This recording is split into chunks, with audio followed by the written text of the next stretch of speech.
Bonjour les amis. Alors cette émission est en deux parties. Deux parties parce que la première partie a des droits d'auteur et j'ai été obligé de faire ça, sinon ça allait ralentir le référencement et donc le partage et le fait qu'un maximum de personnes puissent voir cette vidéo, puisque le but c'est d'informer au maximum. Vous verrez qu'en deuxième partie, je réitère l'émission, je vous rediffuse l'émission pour m'assurer qu'il y a un maximum de personnes qui l'aient vue. Cette interview avec Emmanuel de Saint-Hildegarde, la chaîne Saint-Hildegarde, dans laquelle est démontré que grâce à Saint Jean-Paul II et à Benoît XVI, la Sainte Église apostolique, la tradition de l'Église de Jésus-Christ a été préservée et que cardinal Giorgio Bergoglio n'est pas le pape.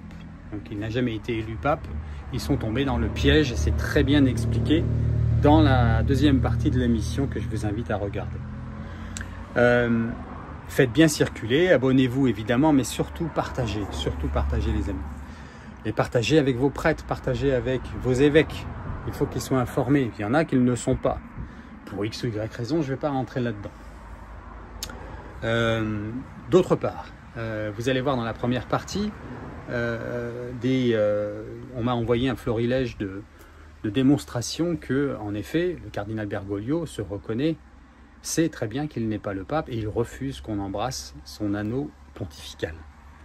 Alors certaines personnes diront, et je le comprends, c'est intelligible, c'est très compréhensible que c'est de l'humilité, mais vous allez voir dans le florilège que c'est pas du tout de l'humilité, c'est parfois même de l'agressivité, voire de la violence.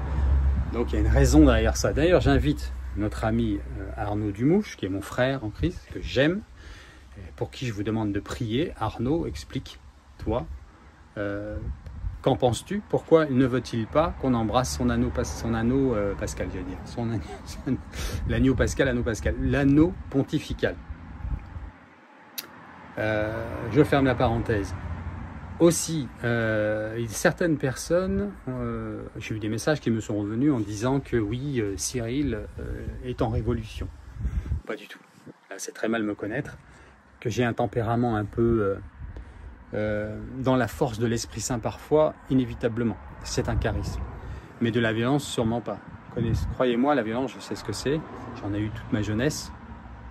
J'ai fait des arts martiaux pendant plus de 10 ans, quand j'étais enfant et jeune, adulte, et j'ai été violenté petit en plus. Donc la violence, je connais, croyez-moi, je ne suis pas du tout violent. Et si je suis un peu emporté parfois, ça ne sera qu'à l'exemple, c'est un peu fort comme mot, mais à la ressemblance, même si j'en suis pas du tout digne, de Saint Jean-Baptiste ou du Seigneur lui-même, encore moins digne, dans le temple quand il prend une corde pour faire un fouet.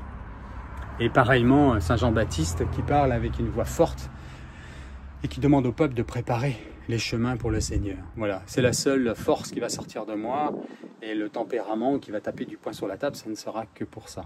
Sinon, je suis et je demande au Seigneur de me préserver dans l'amour et sa douceur. Si je m'emporte, alors je sais savoir demander pardon, je sais me mettre à genoux devant un homme et demander pardon. Parce que c'est ça un homme christocentré. Ce que je voulais vous dire d'autre, j'ai parlé du florilège qui arrive, en effet, la deuxième partie vous le savez déjà. Eh bien, je crois que je vous ai tout dit les amis, et donc je vais vous inviter à regarder ce fameux florilège. Vous allez voir qu'il refuse qu'on embrasse son anneau pontifical. Et ah oui, ce que je voulais dire, c'est par rapport à ce que je suis, à défaut de ce que je ne suis pas, puisque certaines personnes m'accusent, c'est un peu fort, mais on commence à dire que je suis en révolution. Non, je ne suis pas en révolution, je suis un lanceur d'alerte. Voilà ma vocation, et elle n'a pas vocation à faire que ça d'ailleurs.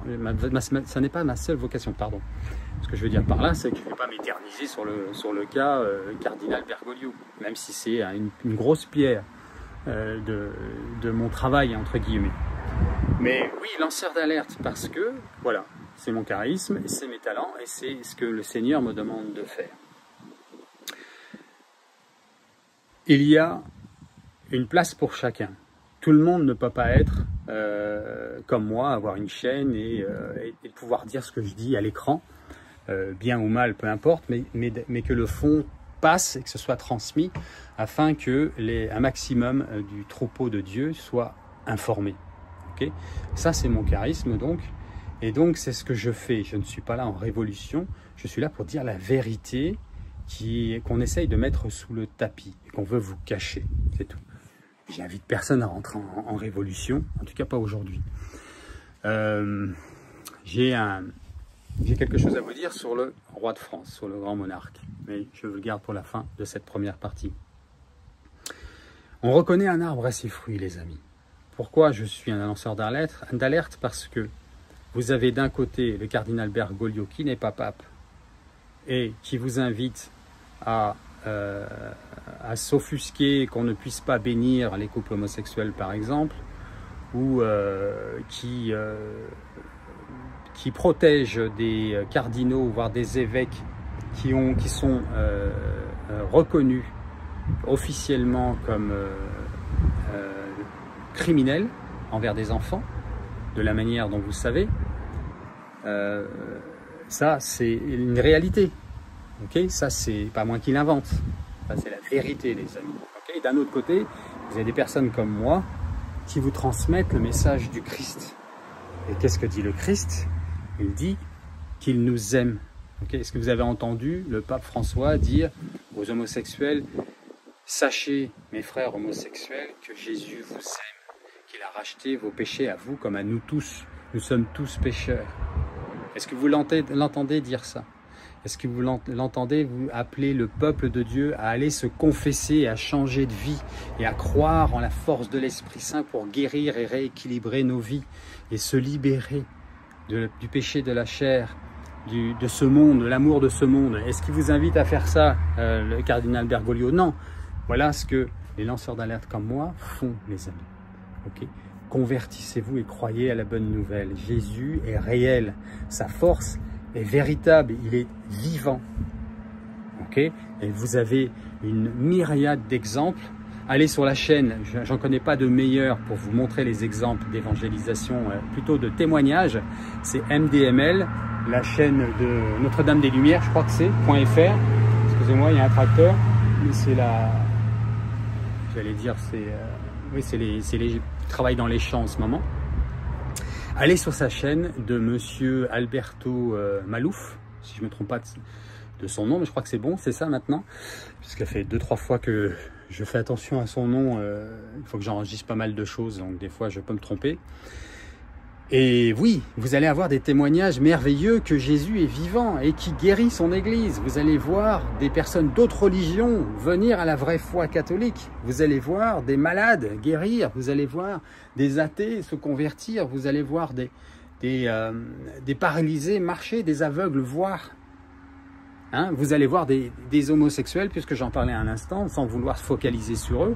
Je ferai une émission spéciale pour vous à cause du cardinal Bergoglio, je vous l'ai déjà dit. Je vous le réitère là, vous allez voir des homosexuels qui guérissent de leur mal, de leurs maux. Okay, la vérité que ne vous dit pas le cardinal Bergoglio, c'est que Jésus est ressuscité et qu'il a racheté tous nos péchés. Et par son précieux sang, nous sommes libérés. Ça demande quoi? 1. Conversion de notre part, témoignage et reconnaître qu'il est notre Seigneur, que c'est le Fils de Dieu, qu'il est ton Seigneur. Tu dois reconnaître le baptême si ce n'est pas fait et accepter de porter ta croix et de le suivre. Et tu vas recevoir les grâces auxquelles tu as droit. S'il veut que tu guérisses totalement, tu seras guéri totalement. S'il veut faire de toi un évangéliste, tu seras un évangéliste. S'il veut faire de toi un père, un époux, s'il veut faire de toi un prêtre, un évêque, le prochain pape, voilà, il fait ce qu'il veut, le Seigneur. Mais toi, soumets-toi au Seigneur de l'univers, à notre Dieu, ton Dieu. Voilà ce que demande le Seigneur Jésus, et non pas ce qu'essaye de répandre cette espèce de religion de la tolérance mondaine pour bien vivre ici-bas, jouir du monde, partager entre les uns et les autres. Oui, évidemment, le partage, mais il n'y a pas que ça. La priorité, c'est d'être sauvé, et ensuite d'être dans la charité. Mais des pauvres, vous en aurez toujours, a dit le Seigneur. Est-ce que ça veut dire qu'il ne faut pas les aider? Ça ne veut pas dire ça du tout. Il ne faut pas mal interpréter ce que dit le Seigneur. Évidemment que tu dois aider ton prochain, évidemment que tu dois donner un verre d'eau, évidemment que tu dois vêtir celui qui en a besoin. Évidemment que ça nous sera demandé à la fin des temps, puisque le Seigneur en parle, dire comment on sera jugé à la fin. Mais n'oubliez pas qu'on doit se convertir et qu'il y a une vie spirituelle. Notre fin est spirituelle, non pas naturelle.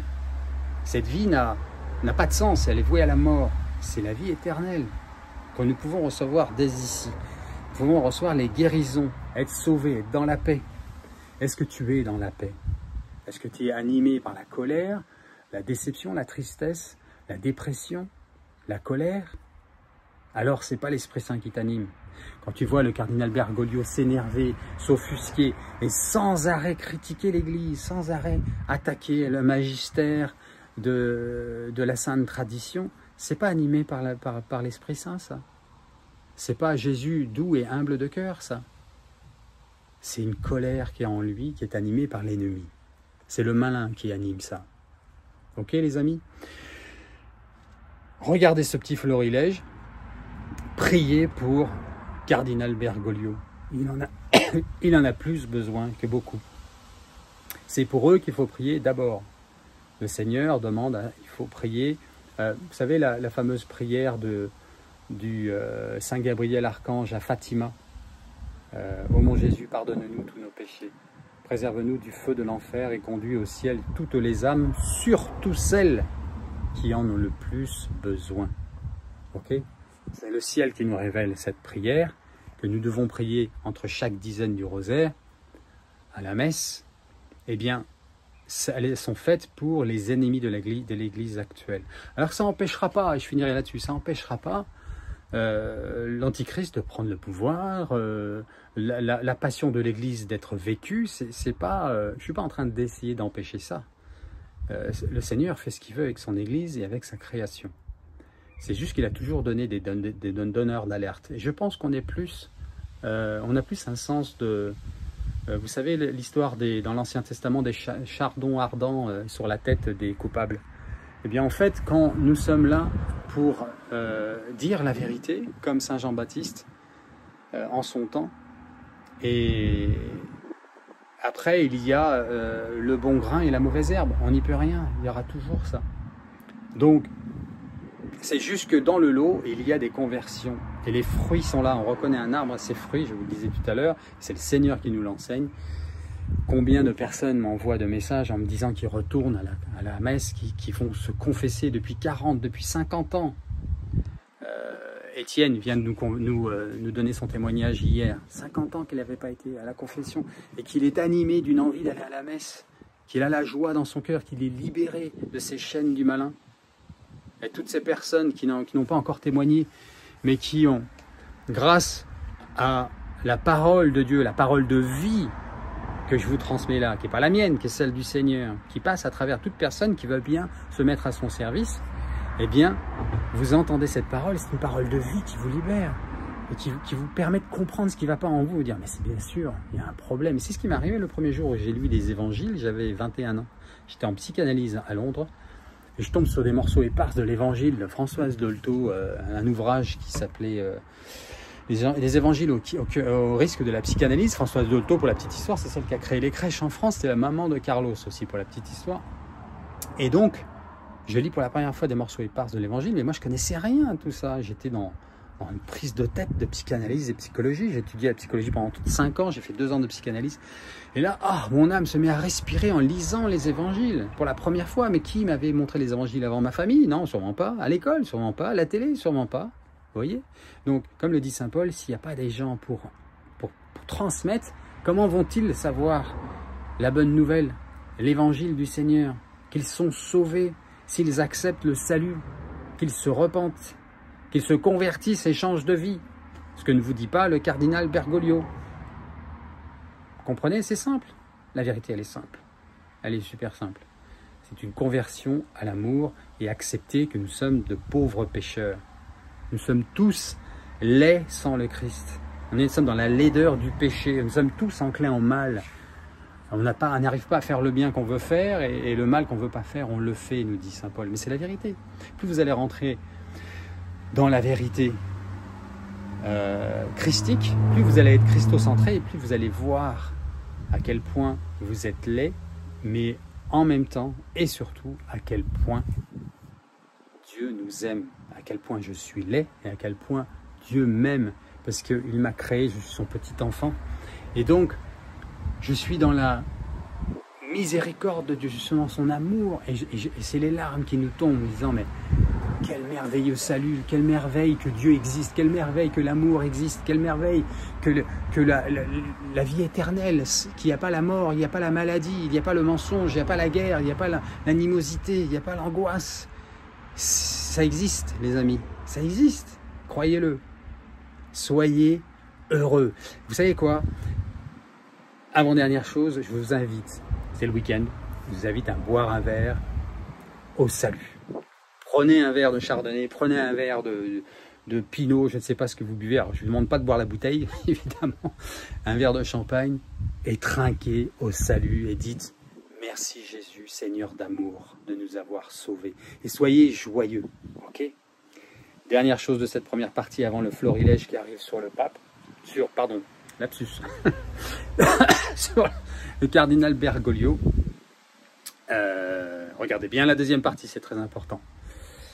Voici le message dernier que je vous donne pour cette première partie.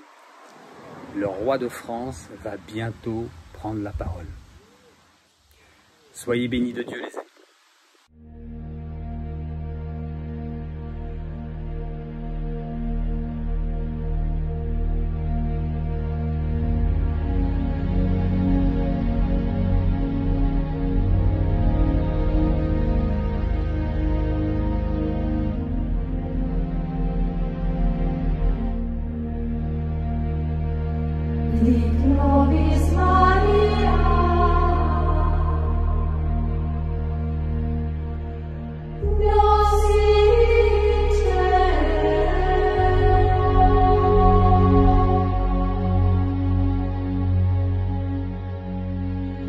Glory